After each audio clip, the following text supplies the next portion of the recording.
ഒടുവിൽ വേദനയോടെ CPM-നും പിണറായിക്കും ഗോവിന്ദനും അത് സമ്മതിക്കേണ്ടി വരുമോ? വടക്കും മധ്യകേരളത്തിലും തിരിച്ചടി. ആശങ്കയിൽ CPM. ന്യൂനപക്ഷ വോട്ടുകൾ ഏകീകരിച്ചത് UDF-ന് ഗുണമാകുമെന്ന സെക്രട്ടേറിയറ്റ് വിലയിരുത്തൽ. കീഴ്ഘടകങ്ങളിൽ നിന്നും ലഭിച്ച ബൂത്ത് തല വിവരങ്ങളും അടിയൊഴുക്കുകളും സൂക്ഷ്മമായി വിലയിരുത്തിയാണ് CPM സംസ്ഥാന സെക്രട്ടേറിയറ്റ് അന്തിമ വിലയിരുത്തലിൽ എത്തിയത്. നിയമസഭാ തിരഞ്ഞെടുപ്പിൽ വടക്കൻ ജില്ലകളിലും മധ്യ കേരളത്തിലുമുണ്ടായ ന്യൂനപക്ഷ വോട്ടുകളുടെ ഏകീകരണം തിരിച്ചടിയാകുമെന്ന ആശങ്കയിൽ CPM സംസ്ഥാന നേതൃത്വം. 75-നും 80-നും ഇടയിൽ സീറ്റുകൾ ലഭിക്കുമെന്ന കണക്കുകൂട്ടലിലാണ് പാർട്ടി. കീഴ്ഘടകങ്ങളിൽ നിന്നും ലഭിച്ച ബൂത്ത് തല വിവരങ്ങളും അടിയൊഴുക്കുകളും സൂക്ഷ്മമായി വിലയിരുത്തിയാണ് CPM സംസ്ഥാന സെക്രട്ടേറിയറ്റ് അന്തിമ വിലയിരുത്തലിലെത്തിയത്. ചില മന്ത്രിമാരുടെ തോൽവിക്ക് പുറമെ ചുരുക്കം ചില സീറ്റുകൾ നഷ്ടമാകുമെന്നും സെക്രട്ടേറിയറ്റ് വിലയിരുത്തി. 7 ജില്ലകളിൽ തിരിച്ചടിയുണ്ടാകുമെന്ന ആശങ്കയിലാണ് പാർട്ടി. മലപ്പുറം, കോഴിക്കോട്, എറണാകുളം, കോട്ടയം, ഇടുക്കി, പത്തനംതിട്ട, കൊല്ലം ജില്ലകളിൽ തിരിച്ചടി ഉണ്ടാകുമെന്നാണ് വിലയിരുത്തൽ. മലബാറിൽ കോഴിക്കോട് ഉൾപ്പെടെയുള്ള ജില്ലകളിൽ ന്യൂനപക്ഷ വോട്ട് ഏകീകരിച്ചതായാണ് പ്രാദേശിക നേതൃത്വത്തിന്റെ റിപ്പോർട്ട്. ഈ വോട്ടുകൾ UDF-ന് ഗുണം ചെയ്യുമെന്ന വിലയിരുത്തലാണ് CPM.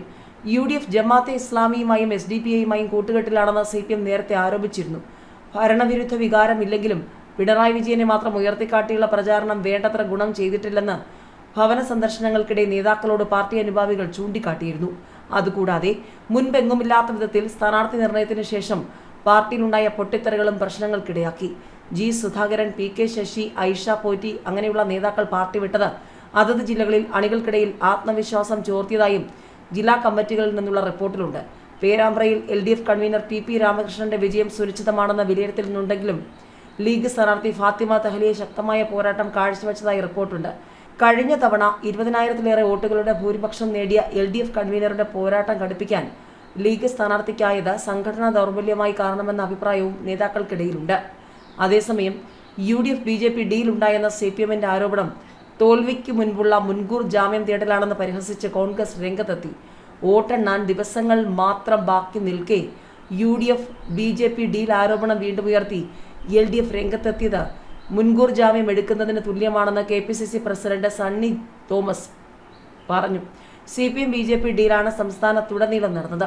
തോൽവി ഉറപ്പായപ്പോൾ ഡീൽ ആരോപിച്ച് രംഗത്ത് വരികയാണ്. ചിറ്റൂരിൽ LDF സ്ഥാനാർത്ഥിക്ക് വോട്ട് ചെയ്യണമെന്ന് പരസ്യമായി സമൂഹ മാധ്യമത്തിൽ പോസ്റ്റിട്ടത് NDA സ്ഥാനാർത്ഥിയാണെന്നും സണ്ണി തോമസ് പറഞ്ഞു. കോഴിക്കോട് നാദാപുരത്തും വടകരയിലും UDF BJP ഡീൽ ഉണ്ടെന്നാണ് കഴിഞ്ഞ ദിവസം CPM സംസ്ഥാന സെക്രട്ടറി MV ഗോവിന്ദൻ ആരോപിച്ചത്. ഡീലിന് പിന്നിൽ ഷാഫി പറമ്പിലും പാറയ്ക്കൽ അബ്ദുള്ളയുമാണെന്നും ഗോവിന്ദൻ ആരോപിച്ചു. വോട്ടെണ്ണി കഴിയുമ്പോൾ കൂടുതൽ കാര്യങ്ങൾ പുറത്തുവരും. UDF-ന് വേണ്ടി വോട്ടുമറിച്ച BJP പ്രാദേശിക നേതാക്കളെ സംഘടനയിൽ നിന്നും പുറത്താക്കിയിട്ടുണ്ടെന്നും MV ഗോവിന്ദൻ പറഞ്ഞിരുന്നു. കഴിഞ്ഞ 6 പതിറ്റാണ്ടായി ആടിയുലാതെ നിൽക്കുന്ന ഇടതുകോട്ടയാണ് നാദാപുരം. നാദാപുരത്തെ സ്ഥാനാർത്ഥി നിർണയവും ചർച്ചയായിരുന്നു. CPI രംഗത്തിറക്കിയിരിക്കുന്നത് മഹിളാ മുന്നണിയുടെ ദേശീയ നേതാവും മുൻ MLA സത്യൻ മൊകേരിയുടെ ഭാര്യയുമായ P. വസന്തത്തെയാണ്. ഒരു കുടുംബത്തിൽ തന്നെ സീറ്റ് നൽകിയതിനെ ചൊല്ലിയാണ് പാർട്ടിക്കുള്ളിൽ നിന്ന് തന്നെ വിമർശനങ്ങൾ ഉയർന്നത്. തെരഞ്ഞെടുപ്പിലെ വിമത പ്രവർത്തനങ്ങളുടെ പേരിൽ കോഴിക്കോട് ജില്ലയിലെ 9 നേതാക്കളെ BJP പ്രാഥമിക അംഗത്വത്തിൽ നിന്നും പുറത്താക്കിയിരുന്നു. RBയിലെ സിറ്റിംഗ് MLA KK രമയാണ് UDF-ന് വേണ്ടി രംഗത്തുള്ളത്. 2009-ൽ TP ചന്ദ്രശേഖരൻ മത്സരിച്ച ടെലിവിഷൻ ചിഹ്നത്തിലാണ് ഇത്തവണയും രമ വോട്ട് നേടിയത്. TP ചന്ദ്രശേഖരൻ വെട്ടേറ്റ് കൊല്ലപ്പെട്ട മെയ് 4-നാണ് വോട്ടെണ്ണൽ.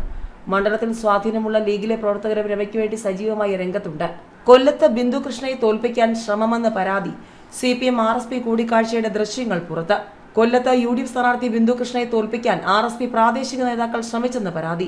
CPM കൊല്ലം ജില്ലാ നേതൃത്വത്തിലെ 3 പേരുമായി RSP കൊല്ലം ജില്ലാ സൗത്ത് LC സെക്രട്ടറി ഉൾപ്പെടെയുള്ളവർ കൂടിക്കാഴ്ച നടത്തിയതാണ് പരാതി. കൊല്ലം ബീച്ച് റോഡിലെ ഹോട്ടലിൽ വെച്ചാണ് ഇവർ കൂടിക്കാഴ്ച നടത്തിയതെന്നും സംഭവത്തിന്റെ ദൃശ്യങ്ങൾ പുറത്തുവന്നു എന്നുള്ള ചർച്ചകൾ സജീവമായിരിക്കുകയാണ്. കലാശക്കൊട്ട് നടക്കുന്നതിന് മണിക്കൂറുകൾക്ക് മുൻപാണ് സംഭവം നടക്കുന്നത്. CPM ജില്ലാ കമ്മിറ്റി അംഗം, നേരത്തെ കൗൺസിലറായിരുന്ന നേതാക്കളടക്കമാണ് CPM-ന്റെ ഭാഗത്തു നിന്നും ചർച്ചയിൽ പങ്കെടുത്തത്. RSPയുടെ ഭാഗത്തു നിന്നും കൊല്ലം സൗത്ത് ലോക്കൽ സെക്രട്ടറി അടക്കമുള്ളവർ ഉണ്ടായിരുന്നു. സംഭവത്തിൽ UDF സ്ഥാനാർത്ഥി ബിന്ദു കൃഷ്ണയും തെരഞ്ഞെടുപ്പ് കമ്മിറ്റിയും KPCC-ക്കും RSP സംസ്ഥാന നേതൃത്വത്തിനും UDF നേതൃത്വത്തിനും പരാതി നൽകിയിട്ടുണ്ട്.